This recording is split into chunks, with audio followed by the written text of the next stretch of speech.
歡迎返嚟數學源自生活系列，今日係第3集啦，探討一下中二數學工作效率嘅問題。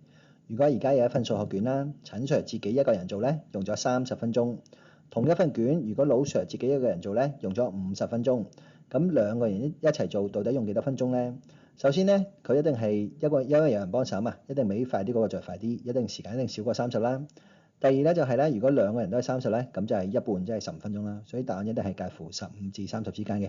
咁到底點計咧？好簡單啊！首先我哋計陳 Sir 嘅效率，咁我哋咧就係攞嗰個卷數除翻時間啊，所以1除30分之一咧係份卷 per 分鐘，1分鐘做咗30分之一份卷。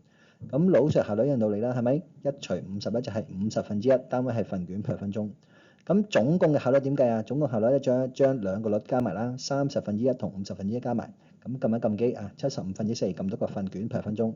咁最後時間點計啊？就係攞嗰個份卷嘅數目除翻時間嗰個率啦。咁所以咧就係1除75分之4，咁撳一撳機就係18.75分鐘啦。多謝大家。